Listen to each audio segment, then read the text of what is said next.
Did you guys know that Blender 4.0 had a change that makes it more realistic by default? Or that there's a new technology that is going to expand the uses for 3D exponentially? Well, you would if you were on my free newsletter called This Week in 3D. It's an email from me once a week with 3 to 5 things that I found interesting that week from the world of 3D. So sometimes I share a new tool that I found, a remarkable tutorial, a new Blender feature, a news story that affects the industry. So click the link in the description, enter your email address, and then you will stay up to date on the world of 3D. It's always free and it's always written by me. Now, on to the tutorial. Welcome back to the Donut Show, where we make sad little donuts that we cannot eat. This is where we finished up at the end of part 1. We've got our nice looking donut, and now we're going to make that icing, which looks complex, but is actually fairly simple. Now, as I mentioned before, if you want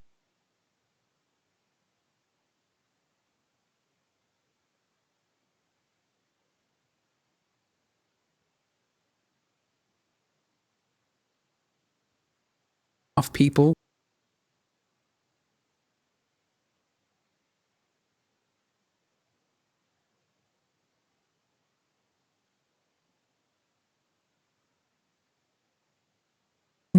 not ideal. Everybody knows that a real icing would create like a rounded edge there, right?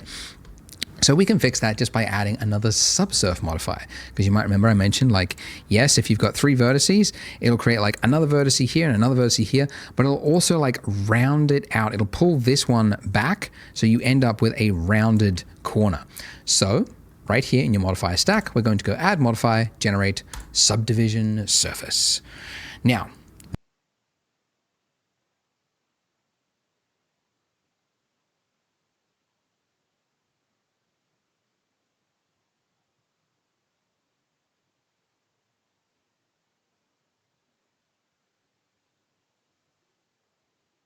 the order of these does matter, okay? You want your solidifier at the top and the subdivision after it. So Blender works top to bottom, and it's important it's in this way because you want the extrusion to happen first, and then in order to round that edge, it has to happen as a secondary step. So solidify on top, subdivision underneath. Now, whilst we're here and we're looking at the close-up, nice little profile of this edge of this icing, another issue to call out, you can see it's got this this shape that goes around. Yes, so far so good. But then it goes up. And it's like, it would be better if it went around and then tucked in and touched the edge of it, because that would look more like real liquid would. So we can solve that by just changing one of the settings in the solidify modifier. It's not one of those things that you would figure out or know where it is. It's just over time you learn where some of these settings are. But essentially here, the edge data. So we want to change the edge data to say that before you do the solidify step, add a crease on the inner part right here. If we increase this all the way to 1, it now creates a sharpened edge just on that inner part. The edge data. So we want to change the edge data to say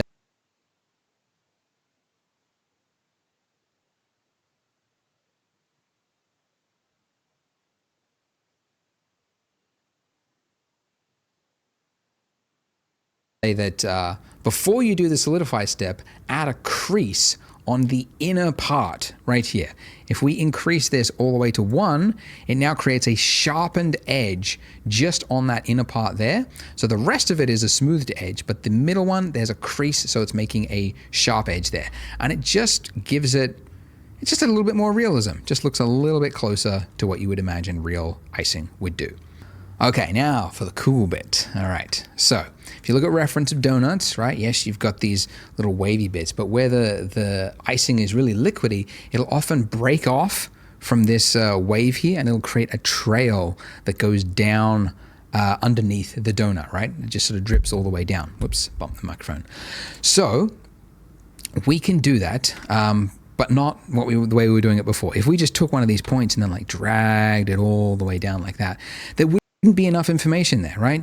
you can see you just get this like stretched look and it doesn't look great, okay? So essentially we need to give it more information, and we couldn't just do it by like adding more and more subdivision surfaces. We need to actually like break this shape here and create a new shape that goes down. So we need to extrude. So if I select this vertice and then the one next to it by holding down Shift, I don't think I mentioned it, but yeah, if you want to select two things at once, it's Shift select. Anyways, so if we select two vertices like that, we want to extrude it downward by hitting E. So when you tap E, it's similar to G in that you're in a placement state now, saying where do you want to place this? So I'm going to move it down to, yeah, like about there where I want the trail to stop, and I'm just going to do click, left click, and it's now placed it there. Now, it's hard to see it, but if I just switch to wireframe, you can see what it's doing. So it's created this breakaway shape here, an entirely new face that's completely separate to what we've got there currently. And what this means is if we go to object mode, you can see it's not just like continuing this form here, it's pulled it down, right? Which is exactly what we want. And in fact, I want it to go even further than that. So I'm going to select those two vertices, and I'm going to pull it down again, and then I'll do it again. And the reason I've done this 1, 2, 3 is that this detail here is important so that it conforms to the shape of the donut. Because if there's not enough, you're going to have that clipping issue that I showed you earlier. So that's pretty good. And now we're going to do it again. Originally in my earlier versions of the donut, I only did like one of these, but then I noticed that in the render,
the final render, it's often the most interesting part of the donut. So now I'm thinking, yeah, just do it all the way around the donut. Just add the bit that looks cool. Add more of that. So here, so wherever there's essentially like a big dip is what I'm looking for. Like where the liquid would sort of build up and then like the surface tension there would be just too much and then it would break away. And it would go down, down underneath like that. And we'll do another one here, why not? Like that, and down, and down. And that's pretty good. Haha, lovely. So that concludes finally this heavy part of the tutorial. So if you are ready to watch the next part, I hope you're not giving up. You can click there on the screen and I'll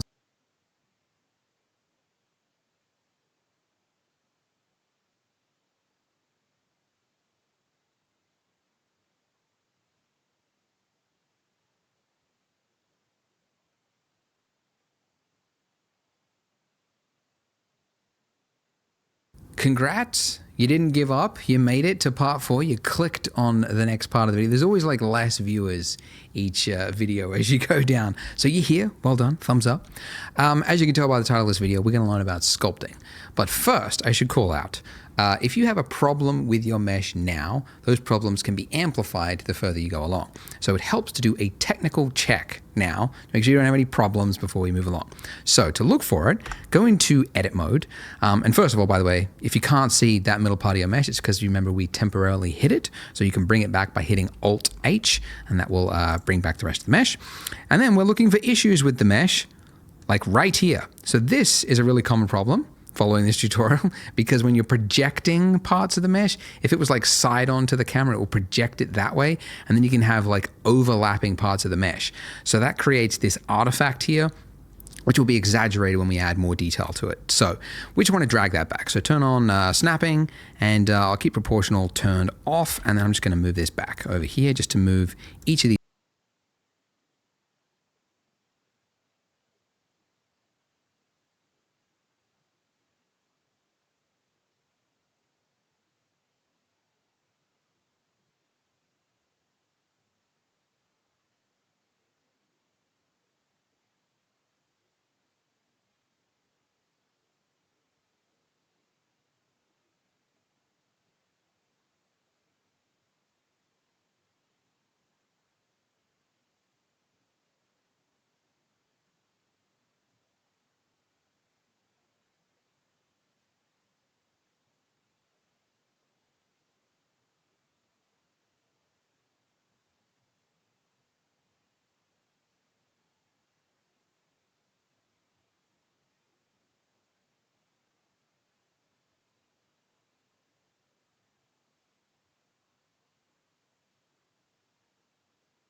points back. Another very common problem is you might have parts that have separated from your mesh. Now you can quickly fix this if you just like selected the point and then hit G to move it. When you're in that state, it's also snapping it to the mesh. Now you could do that all the way along, like select, tap G, then click, select, tap G, then click. But anybody's got time for that. Let's make Blender do the work for us. So there's a tool that's just designed for this, and it's called the Shrink Wrap Modifier. So over to our trusty modifier stack, we're going to add yet another modifier. So add modifier. It's not under generate, it's under deform, which we haven't accessed before. New modifiers. Ooh, the one we're looking for is Shrink Wrap. And first of all, hasn't done anything because it needs to know what the target is. What is the mesh that we're shrink wrapping our mesh to? So with this little eyedropper tool, you can see when you've clicked it, my cursor's changed to an eyedropper.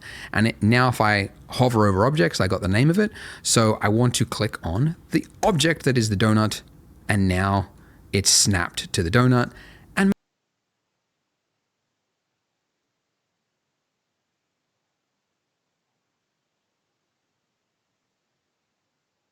made it worse. Why, Andrew, would you make us do that?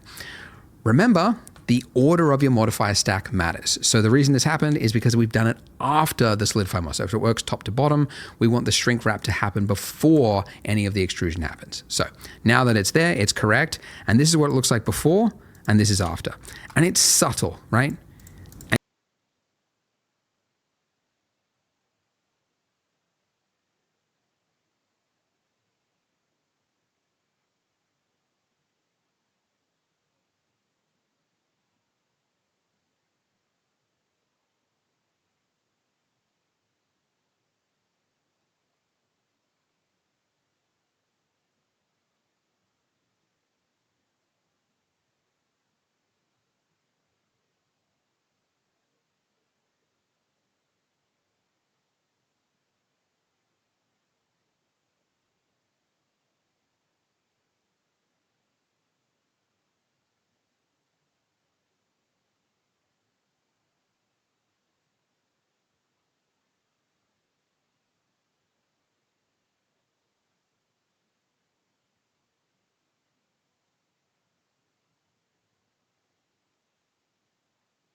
And you'll probably see this across your mesh, like little subtle changes where maybe it just separated off the mesh, which wasn't quite a perfect alignment, but this will just correct that. So great. We don't need this here now. We can just apply it because it was just a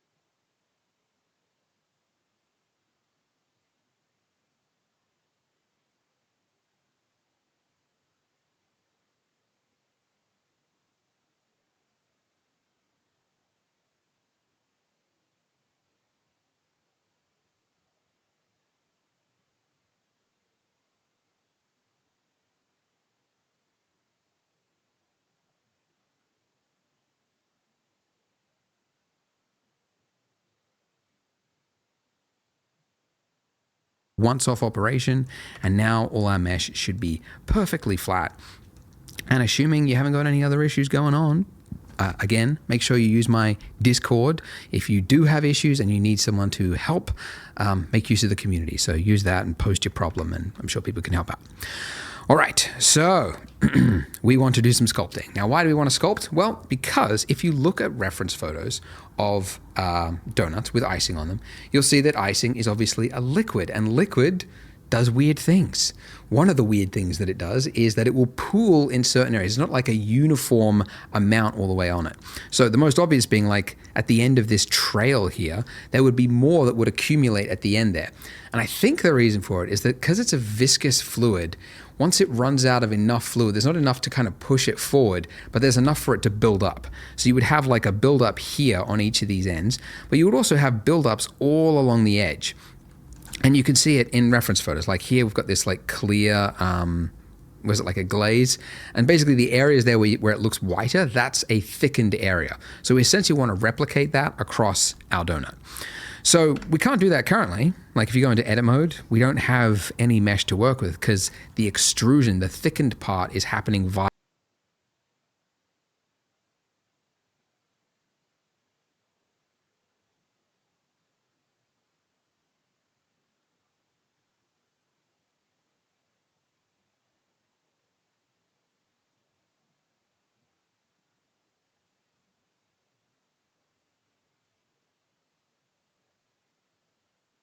this modifier. So we need to make the modifier real. So again, we're just going to apply it. Drop down, apply. Now in edit mode, we have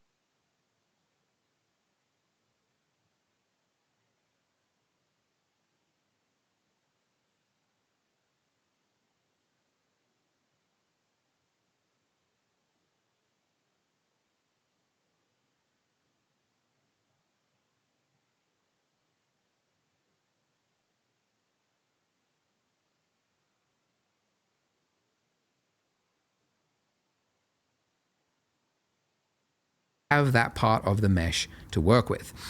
So we could, if you wanted to, come in here and like select the points that you want to add, a bulge to, and then very carefully come in and tap G, and then, oh, I've got snapping turned on, turn that off.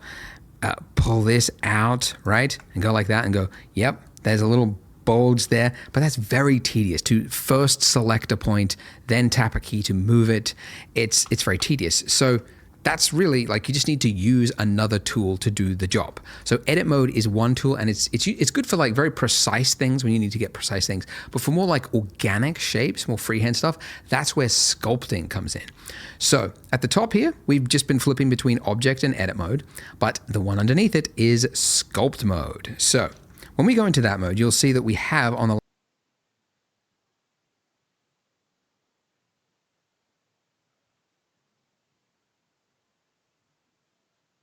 left-hand side, all of these tools that appear. And I mean, this isn't a sculpting like tutorial, really. We're just really going to scratch the surface, but they do different things, different sculpting things. Like let's just use the default tool here. Can't really see much happening. Let's just turn up the strength and the size of it. Like it just pulls out that part of it. And even that quick little one stroke, imagine if you had to select each of those points and pull them out one by one. Like that's why this tool is the appropriate tool for this kind of job, right? Because it's just very quickly going to enable us to add lots of complex shape.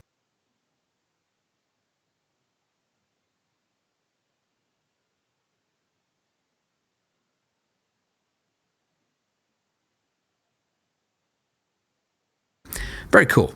So the tool that we're looking for is actually, it's this one, the Inflate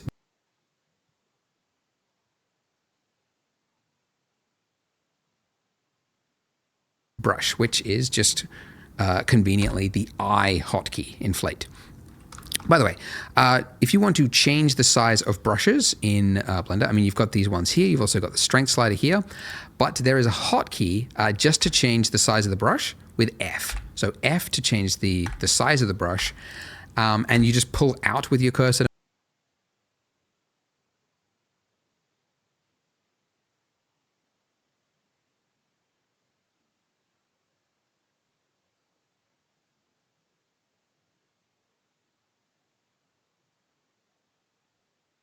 to make it bigger, and then pull in to reduce it, and then do a single left click to confirm. You can also change the strength with Shift F. So Shift F, pull out, click, and then Shift F, pull in, click. Anyways, so if I was to draw on this, you can see that I'm inflating that edge. I could also inflate here.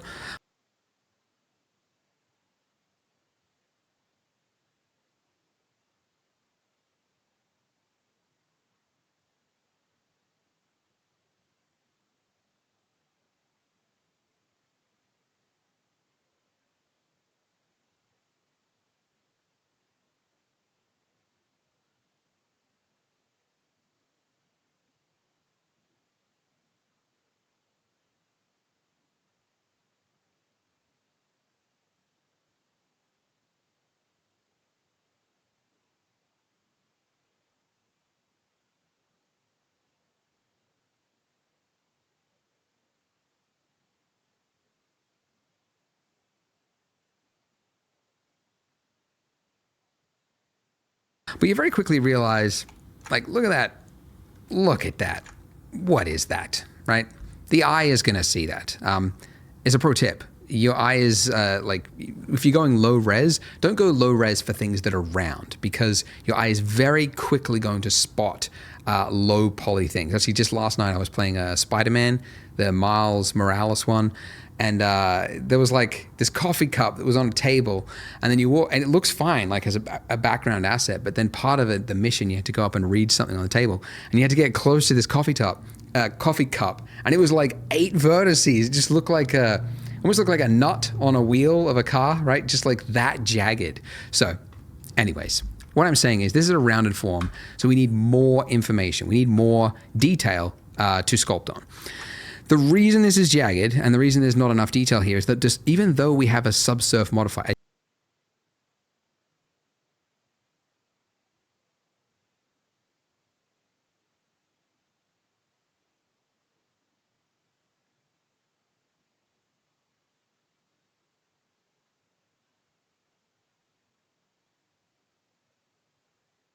a subdivision modifier, it's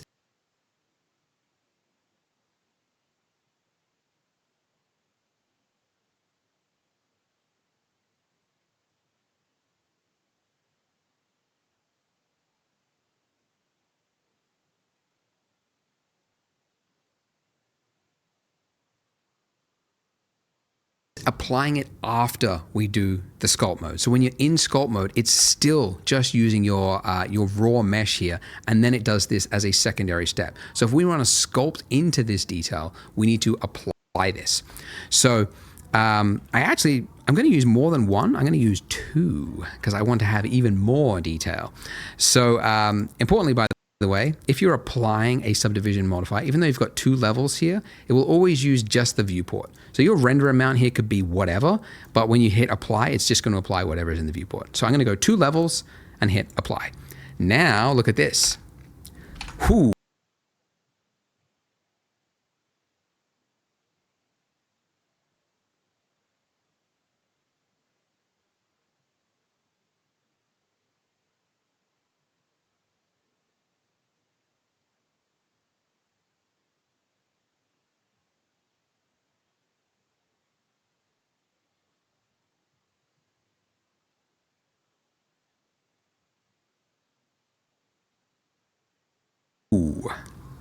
We have 16 times the detail because we had level 1, which would be 4x, a 4x multiply, and then 4x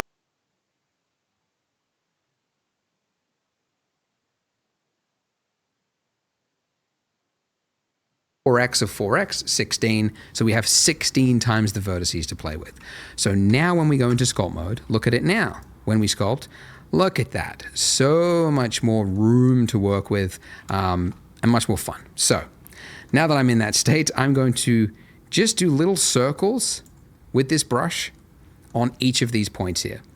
And the reason I'm doing like little circles like this is that by default, the stroke state is, space. You can switch it to airbrush if you want, and then you can just click and hold it there. But I find that to actually be like harder to control. So I just keep it in space mode and then just do like little circles. And then that enables you to just kind of continue adding more pressure as you move your mouse. So a little circle like that. And there you go. Very quickly, already we have a more interesting looking shape across it. So another brush, another tool, I guess you call. Is it a brush or is it? I think these technically are called brushes. But anyways, another one that you use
all the time is grab, and conveniently it's the hotkey G.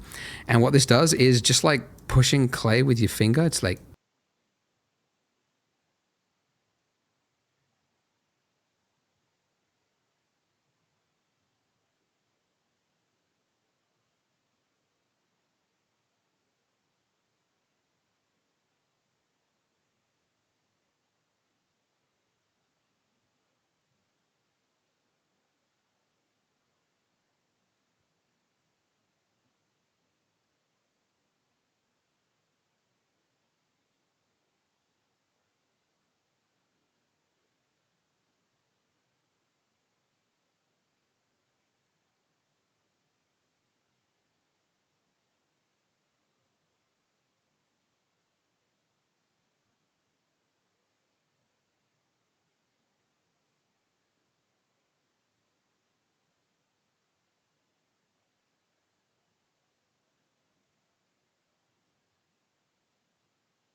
eh, eh, eh, eh, eh. It's really cool. And the reason I'm doing this is I'm actually just exaggerating the design. Because that is what makes appealing design. It's exaggerating the addition and subtraction that you see in a shape, even though in the real world you might not see this like tapered thing like that. Because it's got this bulbous end, you want to draw more attention to that kind of globule at the end there. And to do that, yeah, if you just make this a little bit tapered using this tool, it can do that. And we get to learn about a new tool in Blender, which is the whole point of this tutorial. So, yeah. All right, pull this around, pull this around. Just click and drag, click and drag. I could change the shape, size of the brush with F. And you've got more time than me, so maybe make this better than what I'm doing really quickly. But just get, generally a shape like that, and it should look a little nicer. Okay, so now let's do that raised edge all the way around the rim of this. Now, in previous versions of this tutorial, I said just use the inflate brush and then just like draw across it. The problem with this is that this is so imprecise, and you can accidentally like draw over another bit, and then you look at it side on and you get these like noticeable like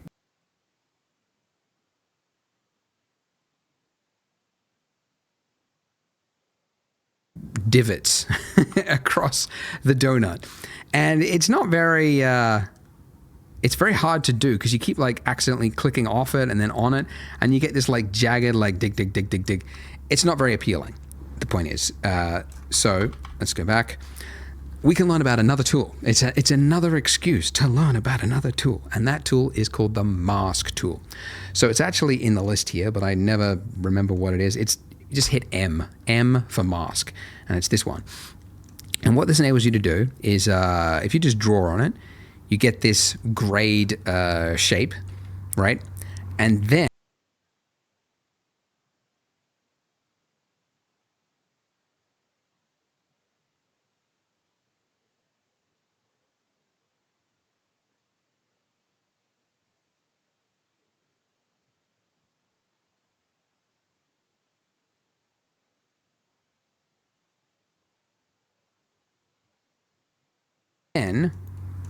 when you're using another tool, like say you switch to the inflate brush now, and if you draw over this, let me just increase this. Yeah, if you drew over this, you can see it's applying an inflation to everything except the area that is dark. And that's how you can create like, a skin lesion on a zombie or something like that. So a mask is very useful in sculpting, used a lot. And we're going to use it in just this case. What we're going to do is mask out just this area along the rim there. And then we're going to apply a constant inflate value to just the area that we've masked. So first use the mask tool. Mask. And it doesn't really make sense to use like a half opaque mask. So we're going to set the strength all the way to 1. And then I'll use a brush size about here. So essentially, where do I want the inflation?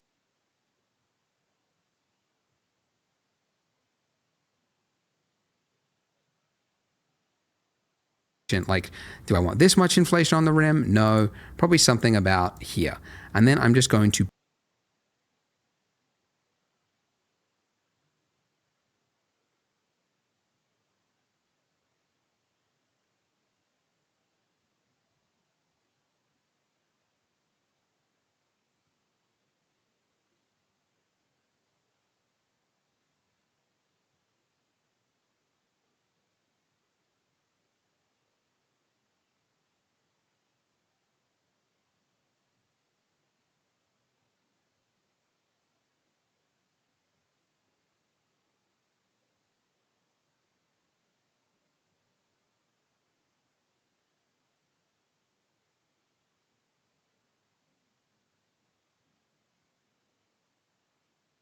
paint a darkened value all the way across it. And I just want to make sure that it's, fairly even. It doesn't have to be completely perfect, but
fairly even across it.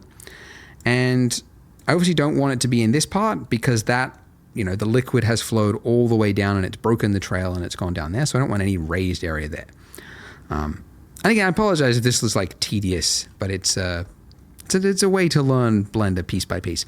Okay, hey, speaking of which, I forgot. With the sculpt tools in Blender, for whatever reason, it has assumed by default that you might want to sculpt on the other side of your mesh. So you can see I've got this smear here, and that's because somewhere I was painting over here, I went through the mesh and it painted on the other side of the mesh over there. Very annoying. So I can undo it. It's just easier than like repainting that whole thing. And what you want to do with your mask tool is underneath brush, set it to front faces only. And that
means when you paint, I can undo it by default that you might want to sculpt on the other side of your mesh.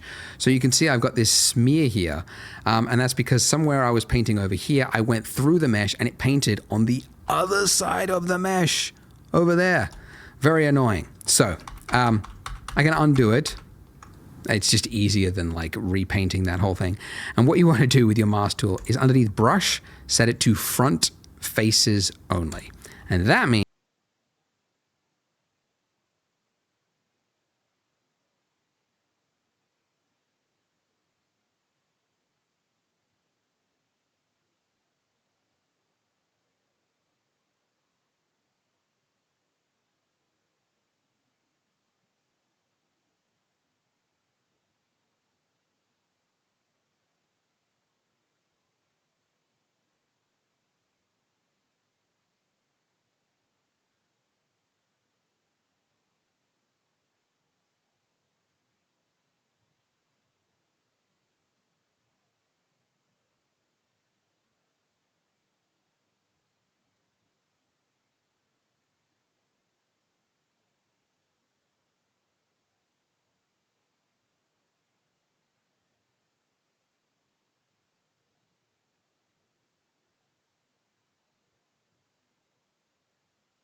means when you paint, it should mean that as you draw, it could still happen, just be careful, but it should happen less. It shouldn't happen like on the opposite side of the same mesh. Anyways, it should happen less. By the way, I didn't call it out because it's not essential, but if you do ever want to isolate and only see the selected object, / is the isolation mode. So / on the number pad or the actual normal keyboard will pull you in and out of that state. Anyway, so now with the mask brush, with front faces only enabled, I can paint along it.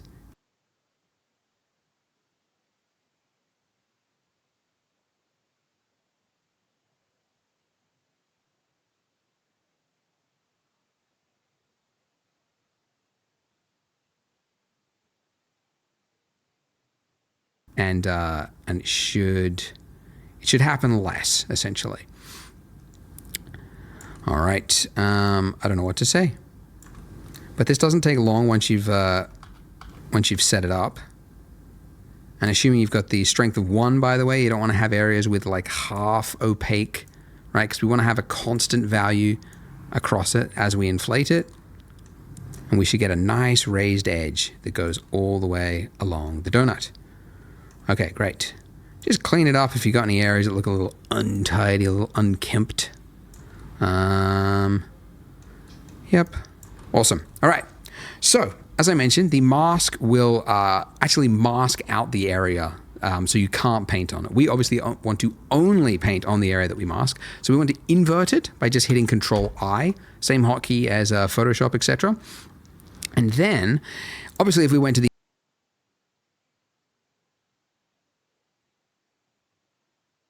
inflate brush and then we just painted, like, yes, we're only now painting onto that area, but it also doesn't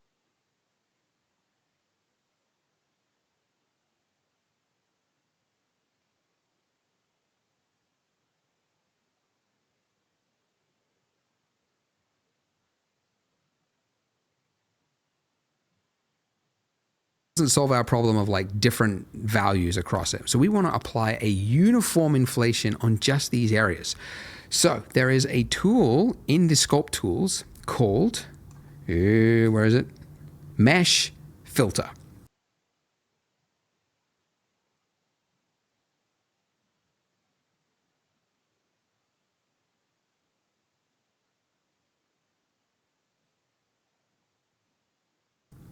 So I will be honest, it's probably the laziest implementation of a tool in Blender. Like, mesh filters, they're not really well documented. You kind of have to just learn how they work. But unlike all these other brushes here, the way this one works is it's applying a uniform value to the entire mesh. So it doesn't actually matter where you click on the mesh, it's going to apply it. And it's applying what is in the filter types listed here. So if I just click, this is the other thing you have to learn. If I drag to the right, I'm inflating. If I drag to the left, I'm deflating and sort of subtracting the opposite direction. You just kind of have to learn that that's how this specific tool works. My theory is, by the way, to go on a rant, ZBrush's user experience and interface is so arcane, so badly hodgepodge together from ideas over the last 2 decades. They never had any thought in the process. They just lumped it all in there. And Blender's sculpting tools competes with that. So they're like, hey, yeah, the filter tools, yeah, they're not the easiest to understand, but at least we're not ZBrush. That's my theory. It's my working theory I'm going with. But anyways, point is now that we're in this, you could see we're applying a uniform value to everything. Hooray for us. I might also, I'm going to set the strength of this to 0.1, and that just means that as I move the cursor, it's applying less of a value for the movement, so I can use smaller movements. The other thing though is this is a little like, it almost looks, if we go into object mode, it looks like a tube almost around the edge of it. It's not very nice.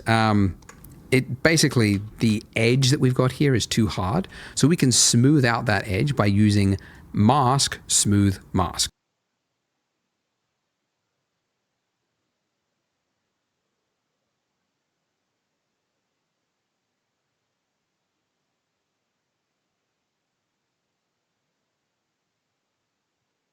Okay, now if we use the inflate, just to the right a little bit, I'm just going to go with that. Let's go object mode and see how that looks.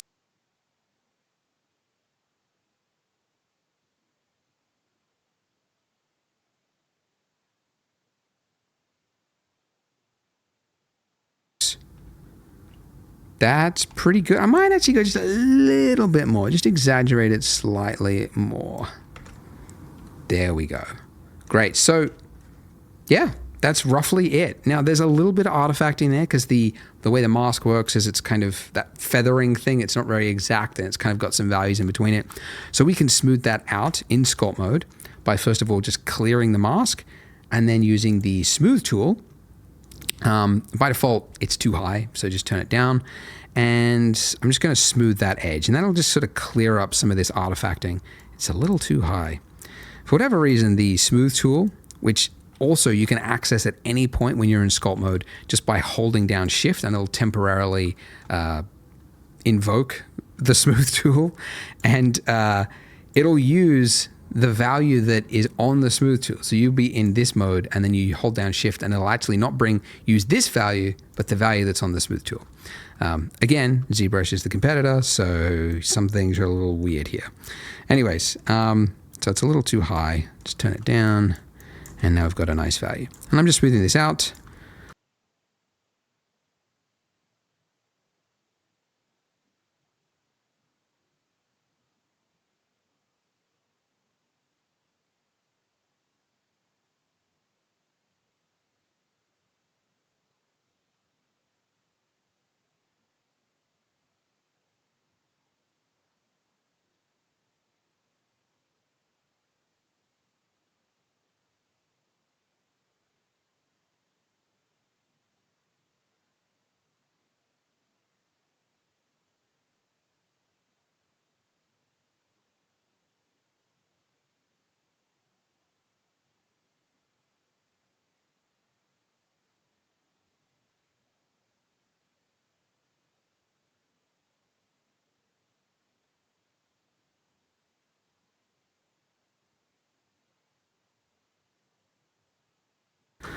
Just to clear up some of the artifacting all the way around the mesh.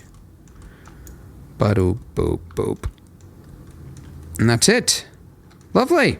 Hey, if you've made it this far, 3D is in the cards. It's for you because we've done some fairly complex things. So if you're a beginner and you're just getting started in Blender, congrats, because it is a steep learning curve, but you have learned some very complex modeling and some sculpting. So congrats, you've made it this far.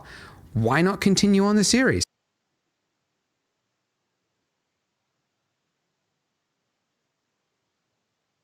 This is where we finished at the end of the last part, and we are ready for some materials. Before we continue, do a check over though, because I looked inside my donut and I saw this, which shouldn't be here, obviously. So make sure you don't have any hidden meshes that should definitely not be there. You've only got your camera, your donut, your icing, and your light, okay? Okay, so materials. Let's do some materials. If we jumped into our render mode, that little button that I showed you on the first part that takes you into rendered view mode, you can see we've got a lamp and it's lighting our donut in a very depressing, cold gray. So let's give it a material. Down here, the little material tab, and then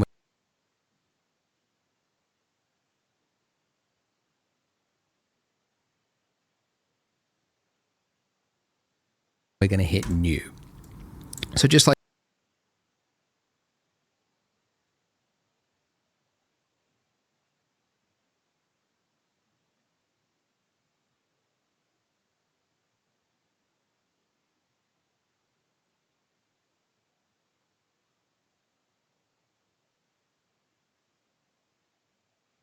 like before, the one thing we're going to change is the color. Let's make it a nice pink color. And that looks pretty good. The other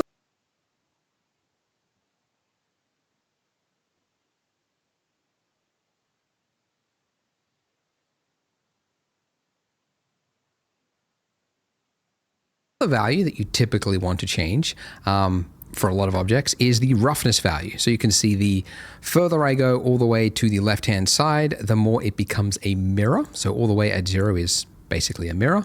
And then all the way to the right is your like most porous object, like a brick or something like that. Basically something that looks like it doesn't have a reflection, although everything does. The roughness is just merely dissipating that reflection everywhere, so it appears as though it doesn't. But anyways, so we're going to go with like a point, 0.3, something like that. It's pretty good. And then for the base of our donut, we're going to give it another material, and let's go with a nice orangey yellow, which we will change later on, so it won't matter anyway.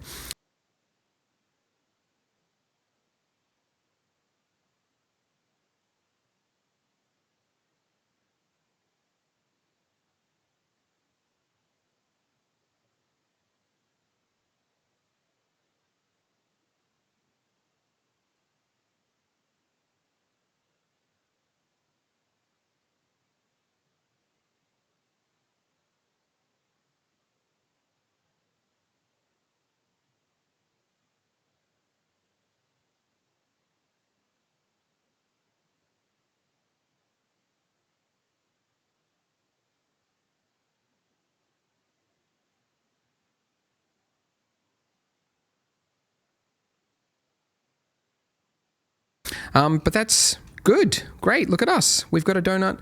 By the way, we'll add some subsurface SSS later on to make this look a little bit more milky, but for now this is good. Now we want to put our donut onto a marble countertop. So first of all, we need that countertop as a separate object. So Shift A, and the one we're looking for is again under Mesh, and we're going to go with a plane. So a plane is...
just a square that's literally made up of 4 vertices. It's the simplest object, but the most versatile, that you use it all over the place. And I'm going to make this look a little bit bigger. So let's just scale that out with S.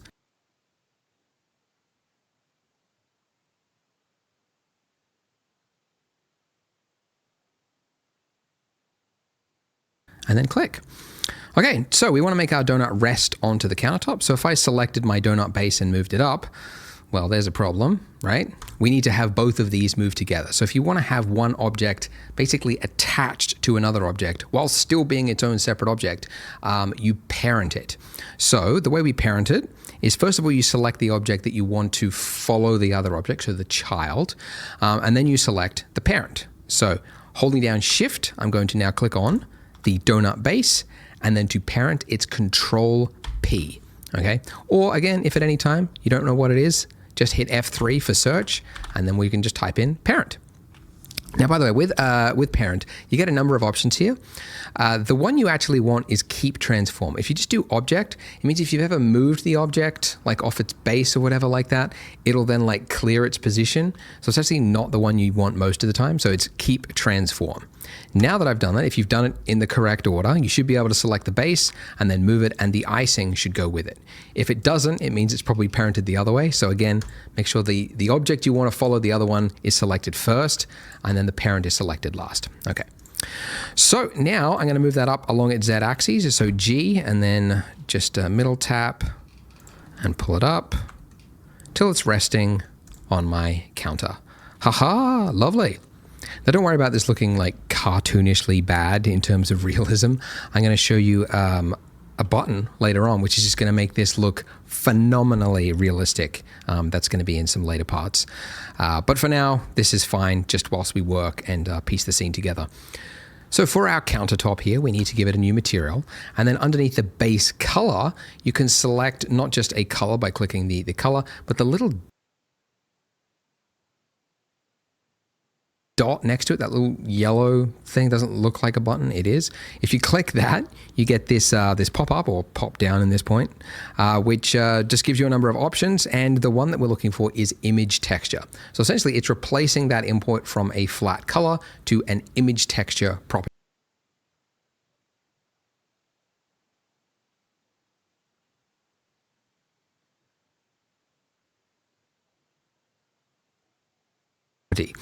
And it's now black, and it's asking you what image texture. So we need an image texture. Now we could go to just Google Images and just find any old marble texture, download that. The problem usually with textures on the web is that what most people call a texture is not ideal for 3D.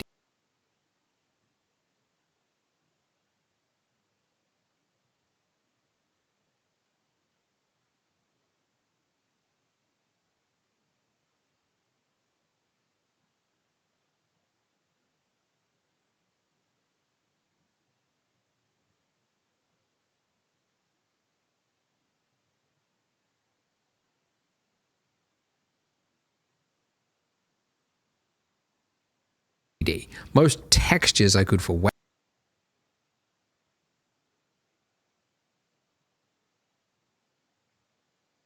websites, but for 3D, we need extra information to tell the 3D software how the material property looks. Like, how does it reflect light? What do the bumps look like across the surface? And all that information is never available on these sites. So to find those textures, you have to go to a separate dedicated website. And the website that I recommend is Polygon. And the reason I recommend it is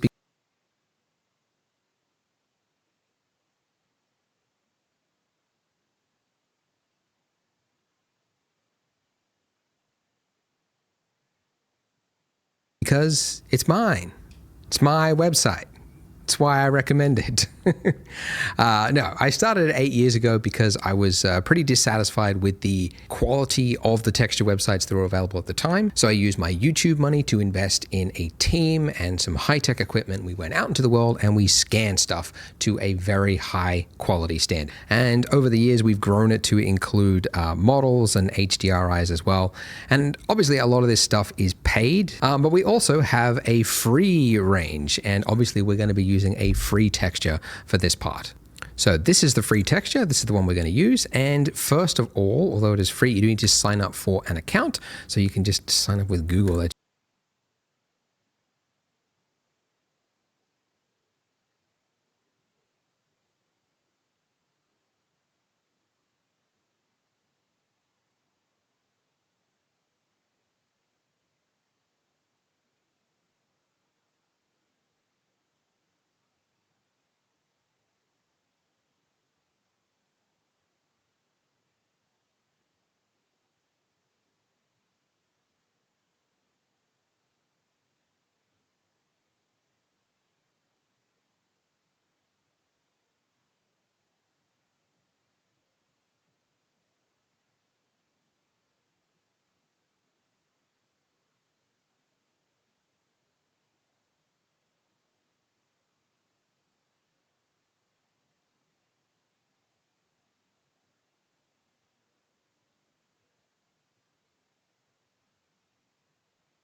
That's usually the easiest one. It's a couple of onboarding questions. I would like to actually know how you, are you a professional? Are you a student? That's kind of interesting to me to know that. And then when you get to here, you're just going to say continue with free account.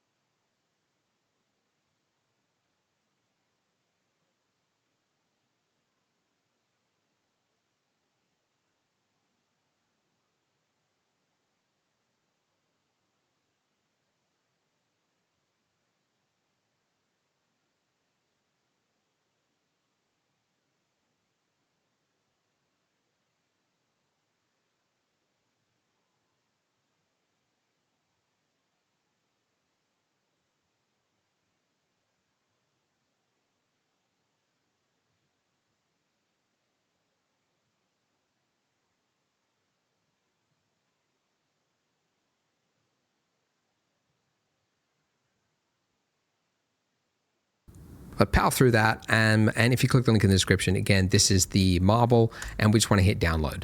And you'll see in the bottom right-hand corner, it's downloading. It is a large size, but this is because it's 8K.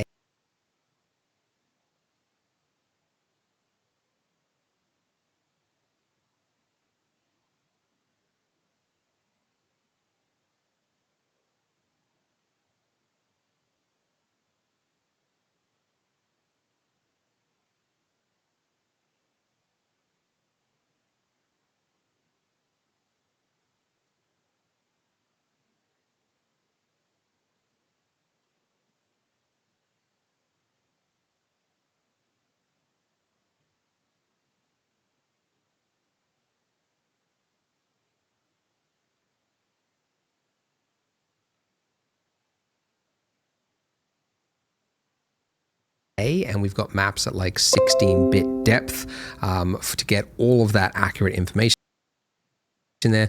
But once it is finished, it'll just appear in your downloads. Then you just unzip the zip file as you would normally. And then finally, you should see some glorious high resolution images and ones with extra information like roughness. Very, very subtle, but will come through when we do the render. So back into Blender, where we've got that image texture, we're going to click on open. Then navigate to where you unzipped it, and then just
click on the one that ends with COL in the name, and then just hit open.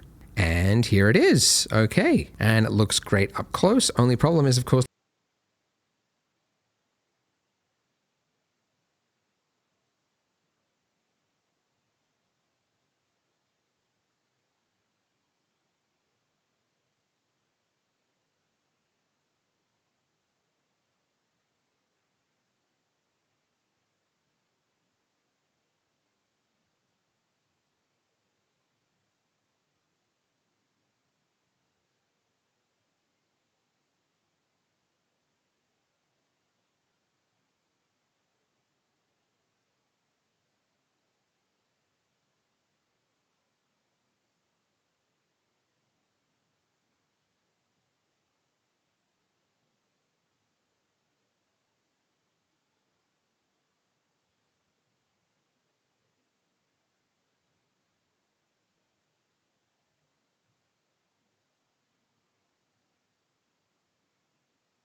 look at that reflection. So bland, so fake. And as I mentioned before, fake is the enemy, and you need to squash it by just adding variance. So that's where our roughness map is going to come in. And while we could try to add it in here, this section on the right-hand side, it's actually not where you do most of your material work, because this is kind of like a simplified, dumbed down version. It doesn't really... It gets a little bit complicated when you try and add too many things to it, because there's like too many menus and drop downs and all that kind of stuff. So instead, if you go to your shading tab at the top of the screen there, this will change the layout of the screen to something completely different we haven't seen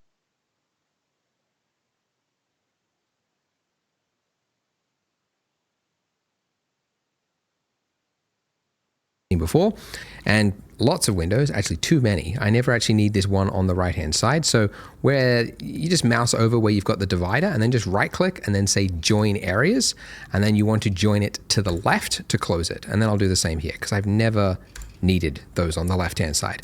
So I've just got my view at the top here, and then this one here. And the reason, by the way, this looks different than what we had before is because this is the material preview, but you can change it back to what we had before by clicking that. So material preview, by the way, it's the same. It's a rendered mode, but it's using lights, a different light setup. Basically, just an HDRI, which is like a fake kind of light and reflection map, just so that you can quickly preview materials. And really, you could use either or. They both kind of show the material, but yeah, let's use this one. Okay, but the bit that we're looking for is here. So this section here is your node setup, and it's actually an exact duplicate of what we did over here, because this on the right hand side is the simplified version. If you're just doing like a quick change, you might want to use this, but over here, this is what's actually happening to it underneath the hood, right? So you can see as I change this on the right hand side, that is also changing there. So they are linked. So the way nodes work is basically a left to right function. So we start over here with our image texture. It goes into our shader, which is the material for this plane. And then it comes out into a material output. And that's what is fed into the final shader. So essentially we could do anything. Like for example, and this is one of the value of nodes, is between these two nodes, we could add another node. Like for example, I could hit Shift A to add, again, same hotkey, works everywhere. And then I could add in like a hue saturation value node. And then I could change the hue of my marble to look blue, right? Or something else. So that's the power of nodes, and you could just keep going, adding in adjustments and everything you want. So nodes, very, very flexible. They do look daunting because they get all these like, squid looking lines going everywhere, but it's very, very convenient, very customizable. Okay, but we want to add something to our roughness so that we don't have a flat single value roughness, which is what that is currently. We want to use that map that we just downloaded. So one, you could hit Shift A and then add an image text this way, but actually we could also just drag out from that input there and then just do a release, and it'll now say, what do you want to add in this input? And we could type in image texture, color, and then hit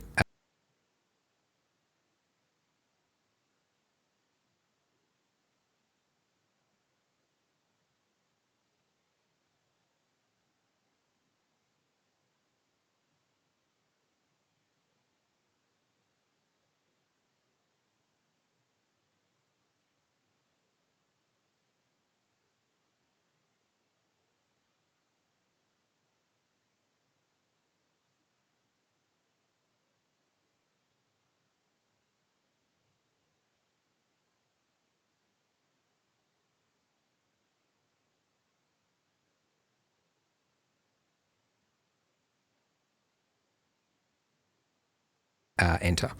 Then here,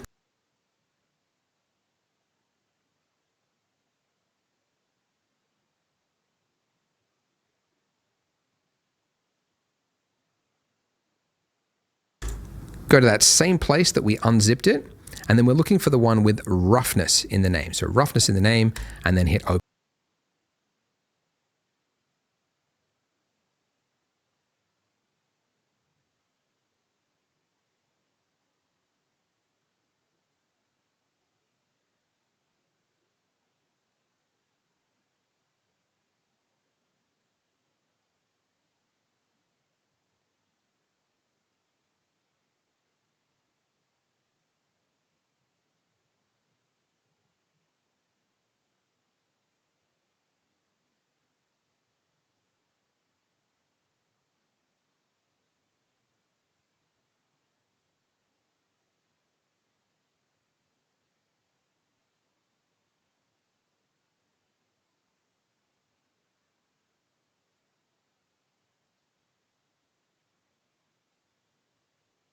Open.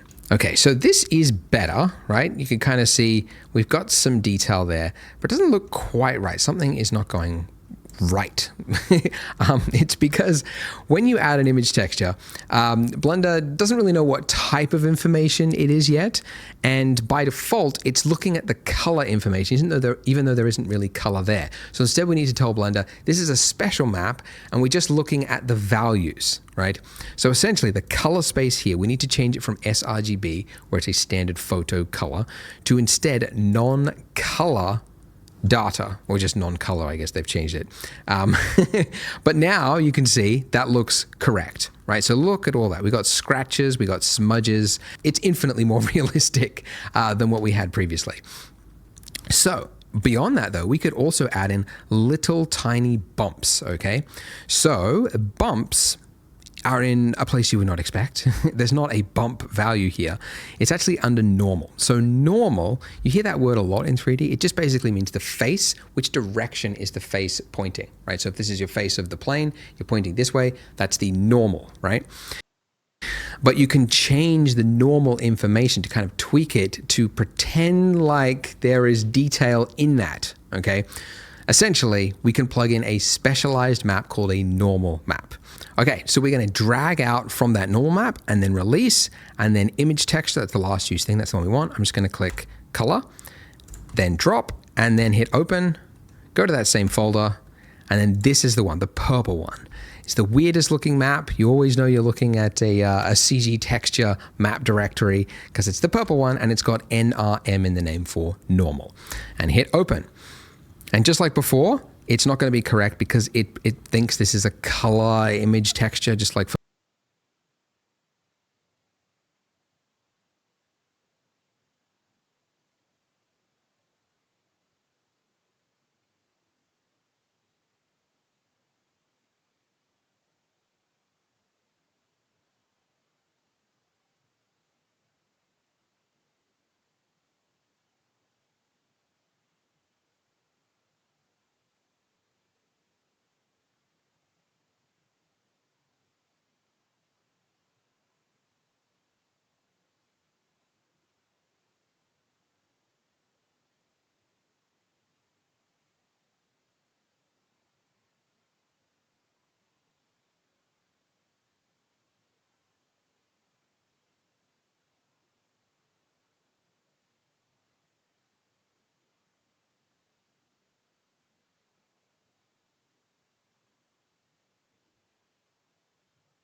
for photos. So we need to change it again to non-color data.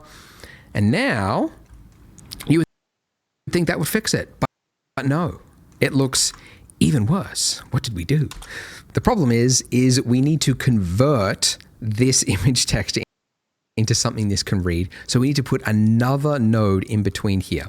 So the node is found under Shift A for add, then vector normal map. So click and then just drop it here so it highlights between it, and then just drop it. And it will now finally be correct. And if I go full screen with Control Space, I didn't mention that before, but yeah, Control Space, and then you can go full screen, and you can see we've got very subtle little chips and divots across the texture along with those smudges, and it just looks way more believable. It means you don't have to worry about this part of your scene. It's just going to work, and you're going to get all that detail for free, and just makes life a little bit easier.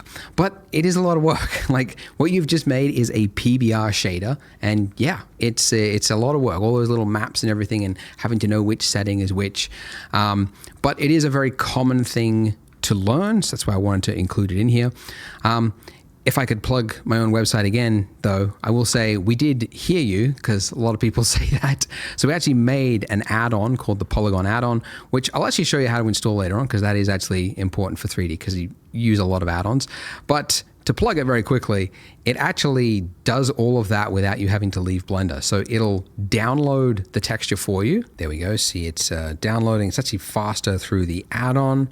And then once you've got it, you just hit apply, and then it will do all of that node work for you in the background, and it'll just apply it to the mesh for you. So you don't have to do all that all the time. And in fact, most people, I think, if you're working on big scenes, you're using libraries, you're using add-ons like this, so you don't have to do it all manually all the time. But it is important to know the process, so that's why I wanted to show it. But anyways, this was our material, and we are happy with it. Well done. Let's go back to the Layout tab, and now we're going to do one more thing. So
you see our donut base here. Let's just isolate this donut for one moment here by hitting /, which I mentioned previously. Okay, when you're in /, this is isolate mode, which means it's literally turning off everything, including the lamp, which is why it's dark. But if you turn on material preview, then you get this. So this is okay. But if you look at real references of donuts, you'll see that it's typically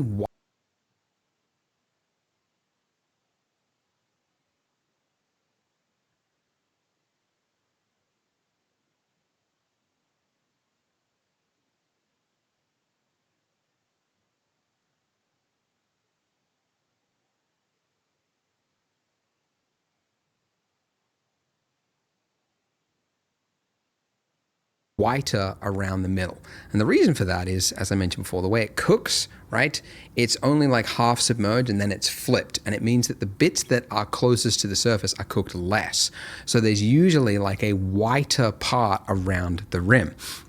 And I mean, really, this is just an excuse to show you another part of Blender, which is texture paint. So at the top there, click the texture paint tab. And again, let's go into isolate mode with our donut there. Why are we not seeing? Okay.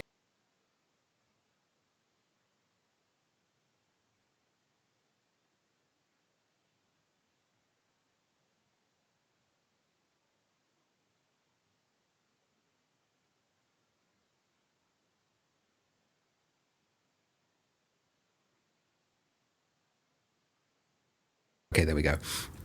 So what Texture Paint does is it lets you paint directly onto your mesh. But if we try doing it, you can see nothing's happening. And it does give you a warning at the bottom, missing textures detected. So to paint, you're painting into an image and the image doesn't exist yet. So we have to give it one. So go to the Material tab, and then here where we got base color, we set it up as yellow, but we're actually just going to override it now. So click that little yellow dot again and then say image texture. So now it's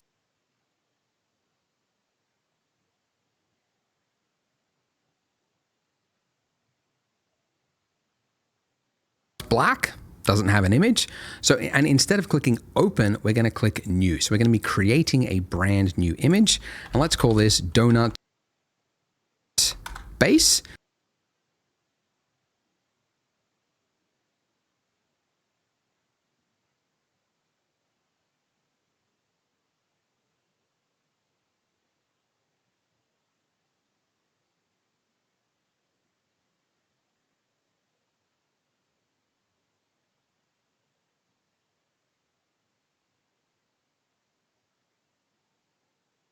We could make this higher res if we want, but don't. This is more than enough for a donut base, that's fine. And this will just save us time. The color, this will just fill the, it'll fill the image for us with a flat color. So we're just gonna go for something pretty similar to what we had before, a nice yellowy color like that. And by the way, make sure you're all the way bright, otherwise your donut is gonna be a little bit dark. So yeah, there we go. All right, and then hit okay. And once we've done that, does it lets you paint directly onto your mesh. But if we try doing it, you can see nothing's happening. And it does give you a warning at the bottom, missing textures detected. So to paint, you're painting into an image and the image doesn't exist yet.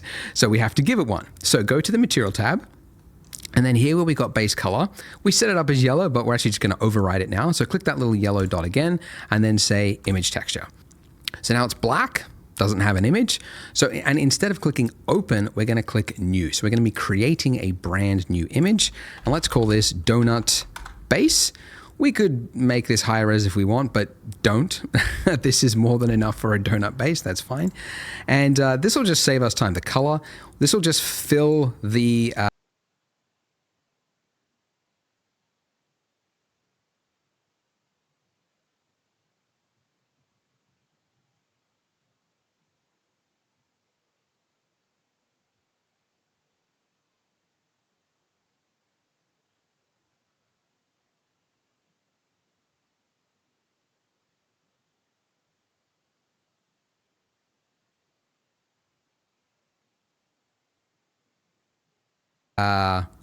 it'll fill the image for us with a flat color. So we're just going to go for something pretty similar to what we had before, a nice yellowy color like that.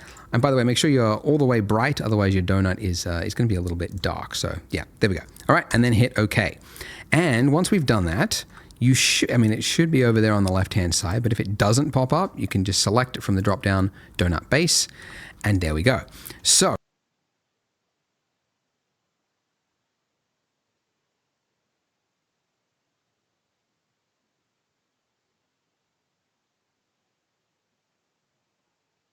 now we're in this state. Look what I can do.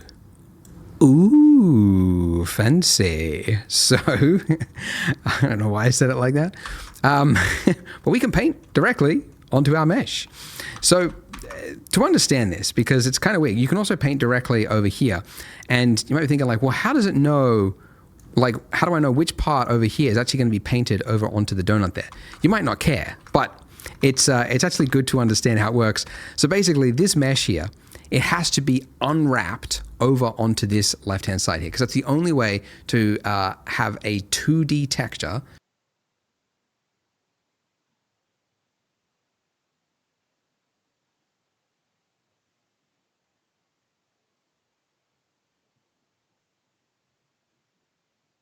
flat image be applied to a mesh is to unwrap it in some way.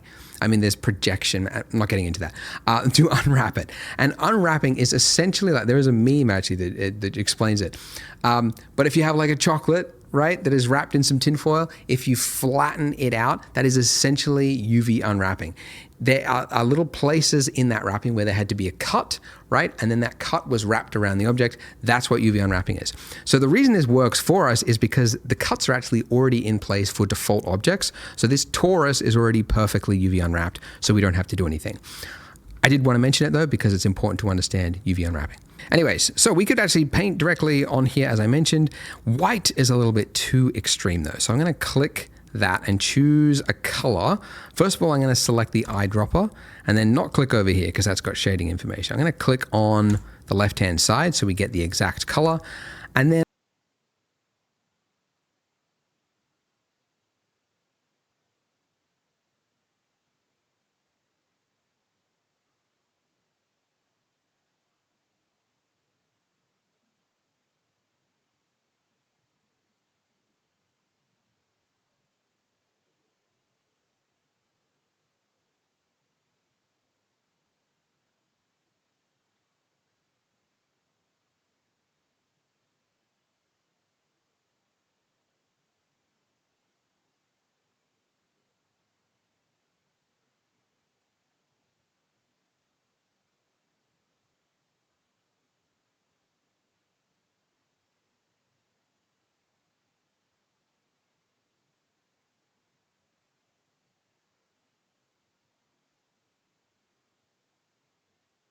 I'm going to make it closer to white. So not fully white, because that'll be too far, but closer to white.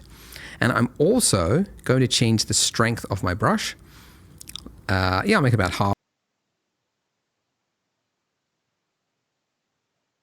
halfway.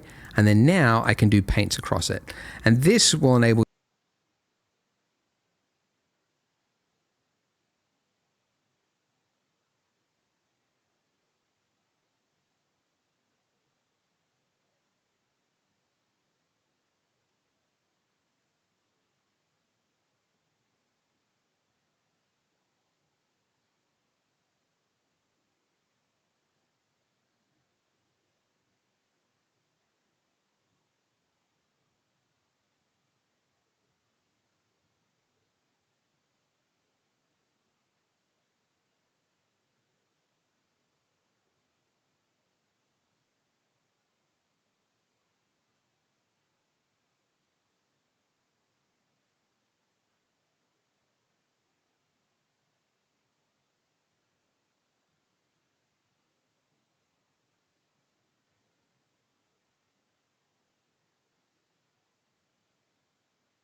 you to get a much more natural feel, because you'll have, just like, in fact, I might even go a little bit softer, and that way you can kind of just paint across it.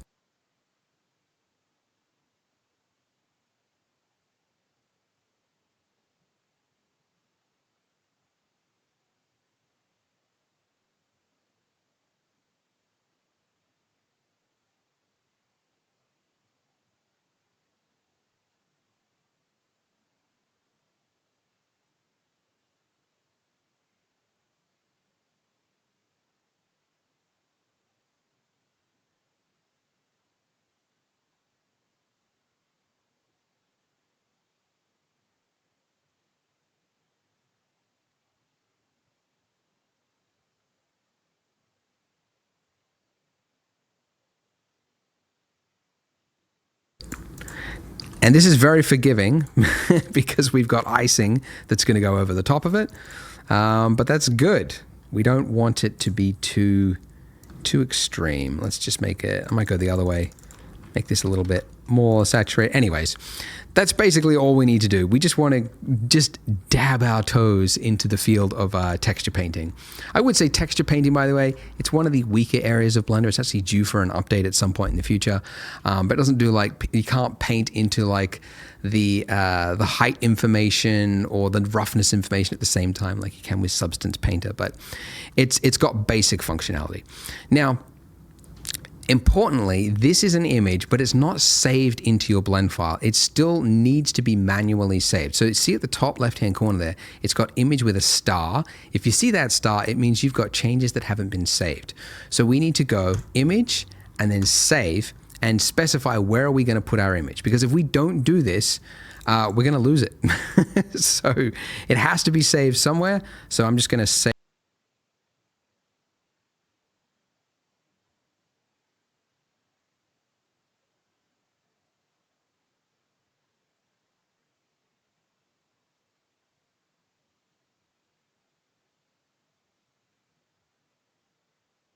it, yeah, anywhere. It has to be saved somewhere because it will not be saved as part of the blend file. Very important to know that, otherwise you can lose texture paint work that you've done. But there we go. So now to bring back everything, remember, if it looks like, where's the rest of my scene gone? See the top left-hand corner, local means it's isolated mode. So that means you just have to hit / again, and it brings back everything. And there we are.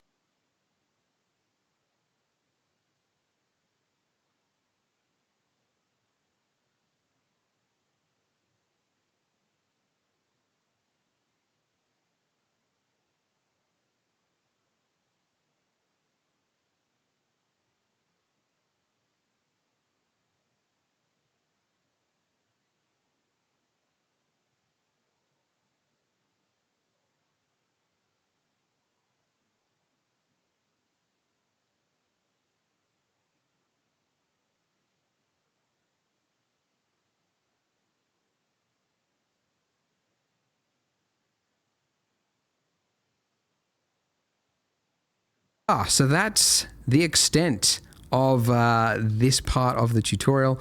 As I mentioned, some of you might be wondering, when are we going to make that lovely subsurface scattering? We're going to do that in the future after we do the sprinkles because it's too hard to see at this point. So there we go, guys. Join me in the next part, and I'll see you there.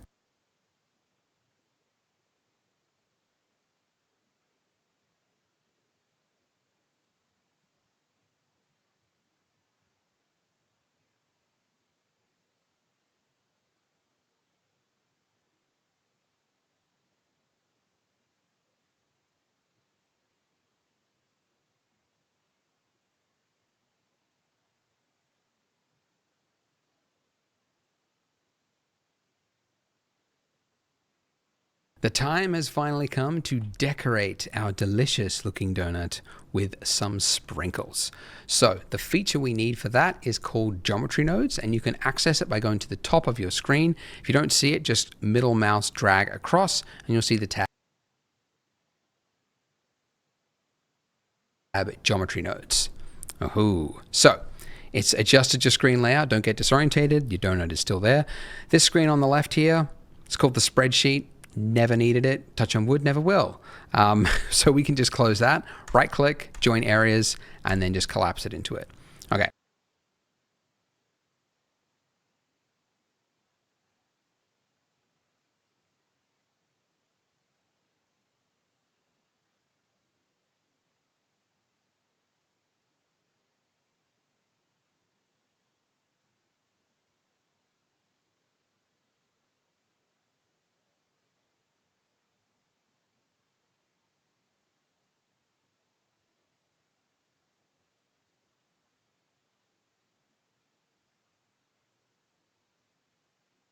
So with your icing selected, click the New button. So welcome to the world of geometry nodes. So geometry nodes is actually a modifier. So when we hit New there, we've added in a modifier called geometry nodes. And what the modifier is doing is whatever we want it to, okay? So what this section down here is, this is a node-based system, and it looks familiar, right? You got boxes with little lines, and it's the exact same type of system that was used in our materials, right? But it's a completely different system, okay? So the same nodes will not be referenced between the completely different systems. So the way this works is our mesh that we've got here of our icing is what is being represented on the left-hand side with your input. It's then taking that mesh and it's feeding it all the way to the right, and it's going to spit out whatever is in your group output. So currently, nothing has changed because there's nothing between those points. But if I was, for example, don't follow me, but just as an example, if I was to add a set position node, drop this in here, and then change the position of the icing along the Z axis, you can see it's raised it. Okay, now the mesh, if I go into edit mode, is still there. The mesh has not changed. So we're not actually moving the object. This is just happening after the fact via a modifier. Okay, now obviously this would be a rather pointless use for geometry nodes to move it, because you could just move it. But as an example, let's say, I don't know, you had a scene where lots of objects, some of them are raised, some of them are not, and you wanted to quickly change them. What you could do with geometry nodes, in this case, you could actually expose this offset value by dragging it to the left over here. And when you do that, you can see it's now appeared over here in our modifier stack. What that means is whenever I'm in another part of Blender, say I'm like building stuff, and then I'm like, oh yeah, I need to quickly, change the height of that icing, I've got it there whenever I need to. So essentially, this system enables you to build up your own tool that does something that you want it to do in a really flexible way. So it's really powerful. And before geometry nodes, I mean, Blender was kind of limited in what you can do, but I'll throw some examples here. But in the last 2 years since it's been in Blender, people have done some wild stuff with it. And most of this stuff really was just not possible in Blender before without doing custom scripting. So it's really opened up the doors. So it is a very different system, like it's a different way of working than just hands-on in 3D, but it's a really flexible, really valuable system. So any time spent learning geometry nodes, I think, is time well spent. So we want to do sprinkles, and to do that, we need to first of all scatter some points onto our mesh.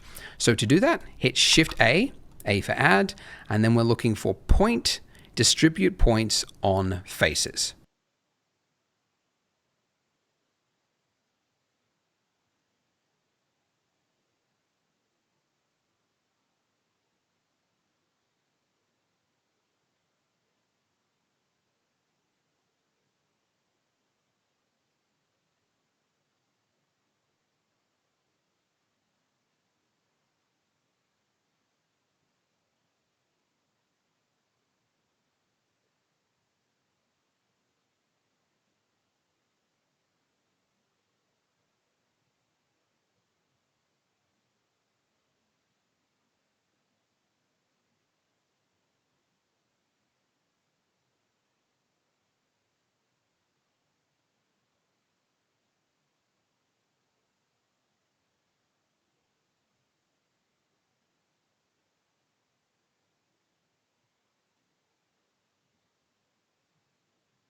Okay, and then it's just it's just going to put you in a placement state.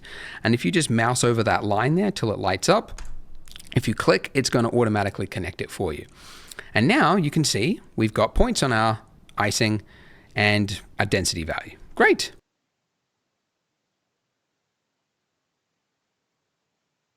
But you might notice the icing has actually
disappeared.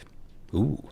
Now the reason for that is we've told it, okay, take that icing object and convert it into points and then just give us the points back. Okay, so what we need to do is say, yes, we want the points, but we also want the original mesh. So we can do that by adding in a node that you use all the time, which is Shift-A, Geometry, Join Geometry. So you'll find this node in probably any geometry nodes tutorial. Very versatile. So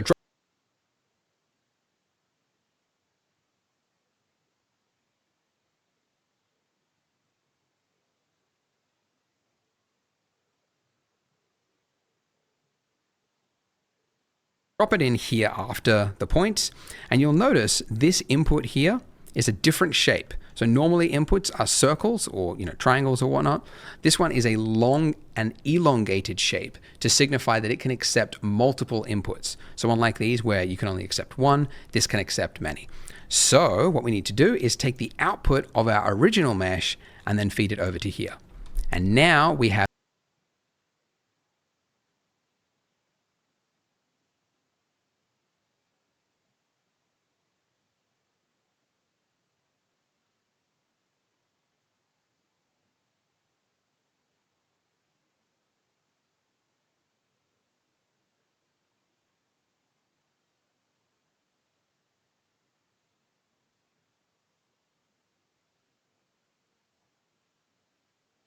both the original mesh and we have our points, and they're being combined together and then put into our output. Okay, very cool. Awesome. All right, so if we were to give this a render right now, you would actually see nothing because these points don't physically exist. They just exist in the 3D space. If we want them to show up in the render, we have to tell it what do you want to render them as. So for that, we need to add an object to be our sprinkle. So your sprinkle could be whatever you want. We're actually going to make two different types of sprinkles in this donut series. So we're going to start though with a very simple one, just a round ball. So just like you would add another object normally, Shift-A, and then go Mesh, and then go UV Sphere. Now, this sphere is going to be referenced for every single sprinkle. Okay, so we want to go as low res as we can get away with. So I'm going to go with 12 segments and then 8 rings. If you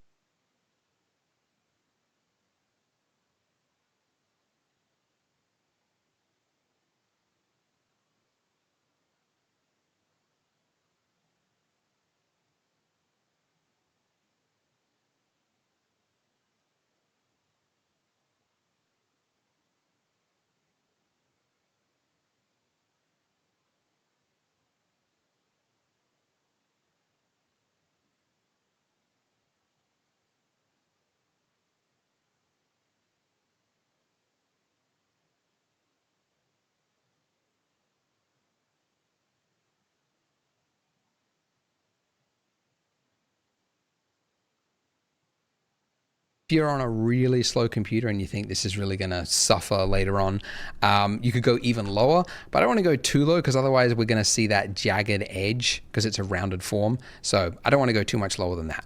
But I do want to adjust the scale because obviously this needs to be a tiny little sprinkle. So let's go 0.0.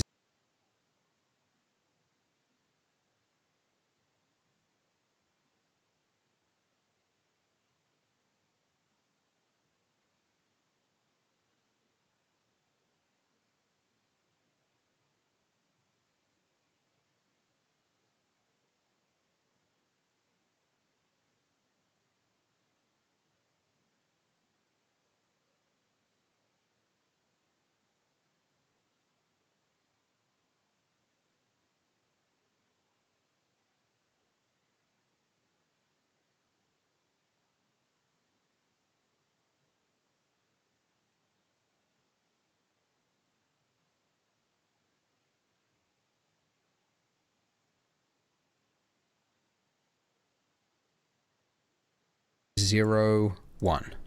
Okay, awesome. All right, now with our icing selected again, you'll notice, by the way, that if you click another object, you don't see your nodes because it's only going to show you the active object's geometry nodes. So if you want the nodes to just be there no matter what, if you click the pin button there, that means no matter what is selected, it's only going to be showing you this object's the one that we pinned, geometry nodes. Okay. All right. So to reference, we need to reference that little sphere that we've just created in our geometry node system. And you can do it very easily just by dragging down from your outline up here, just dragging it down into your geometry nodes and dropping it. Okay. So now,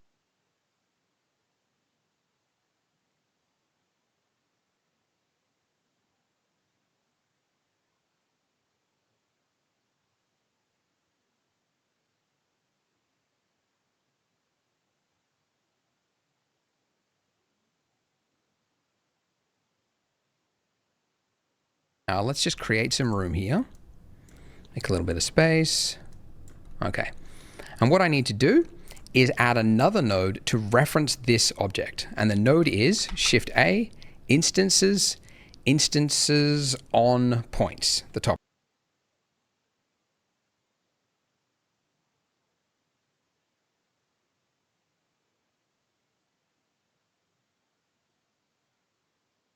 one. Okay, and then I want to drop it in here between distribute points on faces and my join geometry. So drop it in right there till it lights up. Now the points have disappeared.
Because we're now saying replace those points with whatever is in that instance input. So I'm going to take my geometry from my object info and drag it into the instance.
And look at that.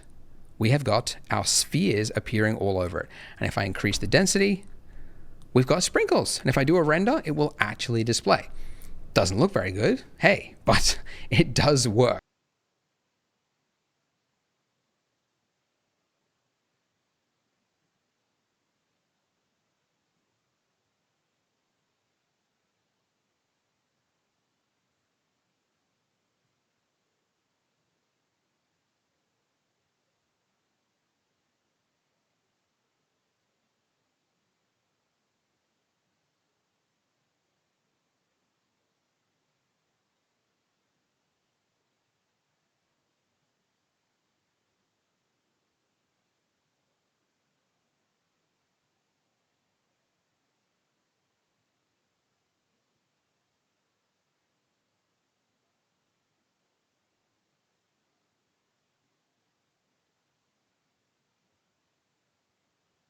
Which is the main thing right now. Okay, so first things first, you'll notice that as we increase the density, first problem is that they're crowding each other. They are straight up overlapping each other with no respect for its fellow sprinkle, right?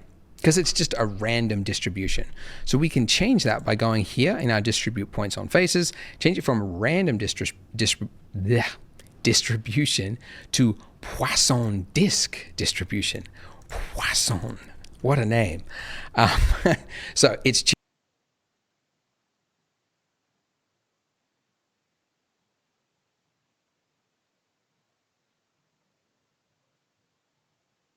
changed, but that's just because it's changed your density max. So just increase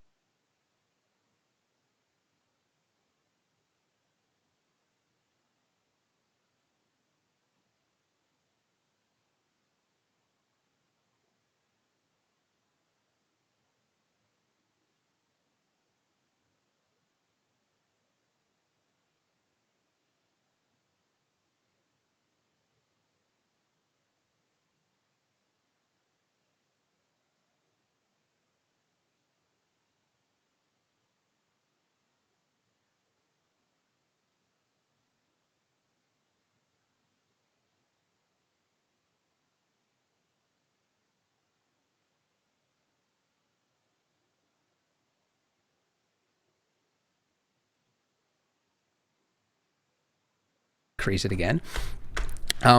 With this Poisson disk distribution, you get this extra value here, distance min. So now if we can set a low value, we can start to delete. It's almost like each one of those points now is going to have a little radius around it. And if it detects a point within that radius, it's going to delete it. So we just need to increase it slowly, very, very slowly, until we can't see them intersecting anymore. To about there, honestly. If you go too high, like if you really wanted to make sure they weren't touching, you go really high, but it starts to look like too evenly spaced, you know? Like, yeah, it's not actually registering the other objects. It's like it's just doing this little radius thing, which just happens to be perfect for a ball-shaped object, but it's not like an advanced, like it's going to try to fill in all the gaps for you. So yeah, just kind of, I usually set it to like a little bit of clipping is okay, but I don't want there to be too much. But let's go, yeah, something, I don't know, something like that. We'll actually adjust this later on. I'm just doing it just for this point. All right, a much bigger problem, if I hit Control Tab to go full screen here, if I look at my mesh, I've got sprinkles everywhere. And in fact, I've actually got sprinkles underneath the icing. And that's not good because it's actually going to put that in the render. Even though you won't see it, your computer is going to use resources to render little individual balls underneath the icing, which is not what we want, obviously. So, going back here, what we need to do to fix this is we need to do weight painting, okay? It's not texture painting, it's a special thing called weight painting. So with your icing selected, if you go from your object mode, you'll see one there called weight paint. Now, your mesh will become blue, and weight paint is actually referenced in multiple parts of Blender. Like if you're doing rigging and animation, you would use weight painting a lot during the rigging step to assign values to certain bones.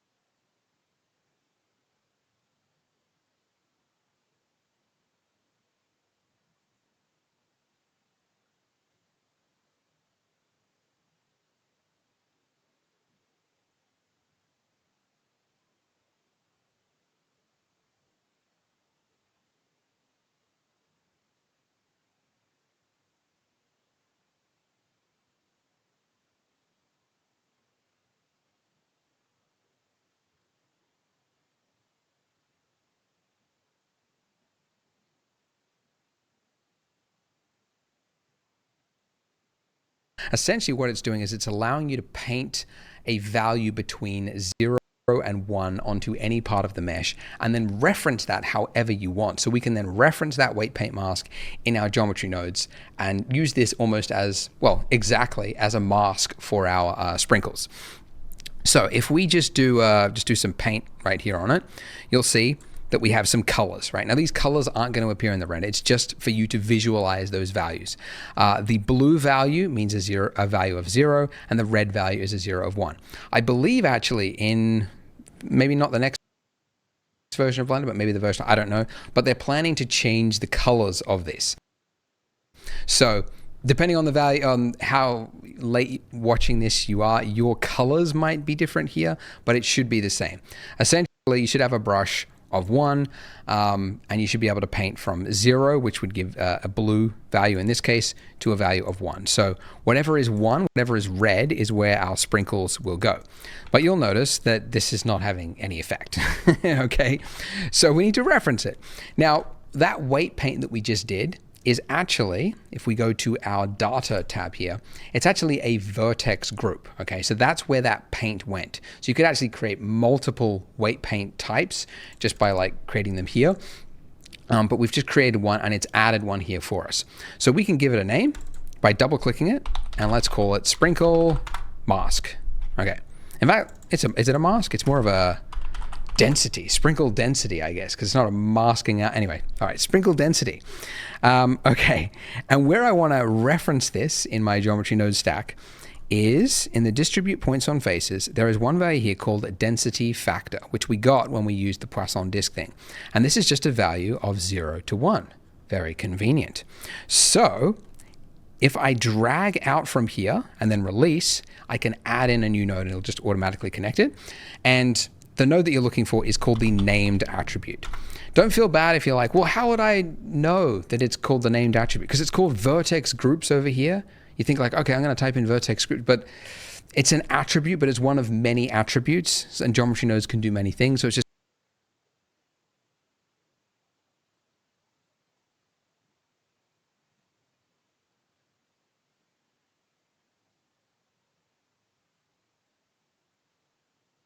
if we go to our data tab here, it's actually a vertex group. Okay, so that's where that paint went. So you could actually create multiple weight paint types just by like creating them here. But we've just created one and it's added one here for us. So we can give it a name by double clicking it, and let's call it sprinkle mask. Okay, in fact, is it a mask? It's more of a density, sprinkle density, I guess, because it's not a masking out. Anyway, all right, sprinkle density. Okay, and where I want to reference this in my geometry node stack is in the distribute points on faces. There is one value here called density factor, which we got when we used the Poisson disk thing. And this is just a value of 0 to 1. Very convenient. So if I drag out from here and then release, I can add in a new node and it'll just automatically connect it. And the node that you're looking for is called the named attribute. Don't feel bad if you're like, well, how would I know that it's called the named attribute? Because it's called vertex groups over here. You think like, okay, I'm going to type in vertex group, but it's an attribute, but it's one of many attributes, and geometry nodes can do many things. So it's just called the named attribute. So anyways, all right, so underneath name, we're just going to click that box and you'll get a pop up or pop down, and you're looking for sprinkle density. And there it is. Haha.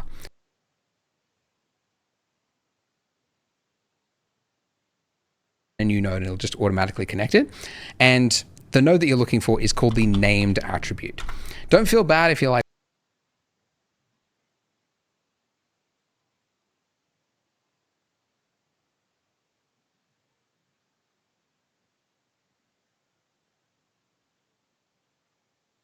well, how would I know that it's called the named attribute? Because it's called vertex groups over here.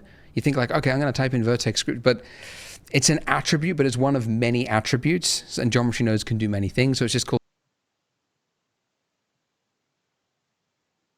the named attribute. So anyways, all right, so underneath name, we're just going to click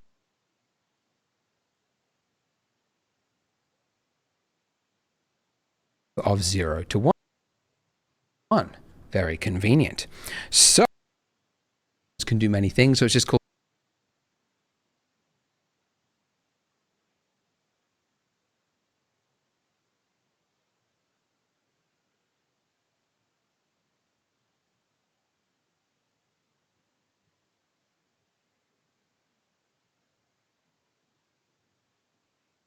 called the named attribute. So anyways, all right, so underneath name, we're just going to click that box and you'll get a pop-up or pop down, and you're looking for sprinkle density.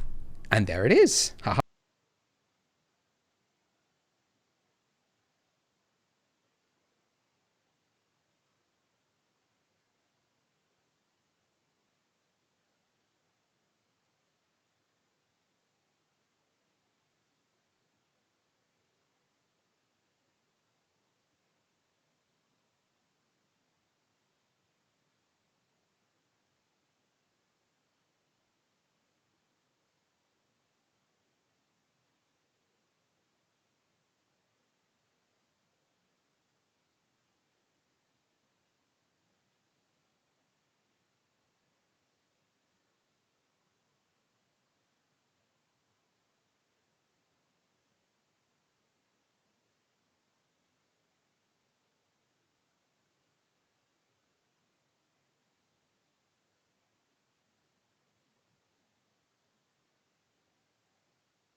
So now going back into weight paint mode, we can act like an artist and put the sprinkles wherever we want, sprinkles on our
donut, which is really cool.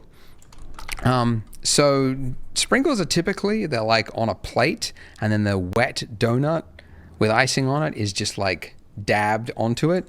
So you get like a heavy amount of sprinkles right on the top like that, and then less around the sides. And then I usually do like a few like dabs like this, just for some variance. And then also if you hold down Control, that will do so the weight that's being painted is 1, but if I hold down Control,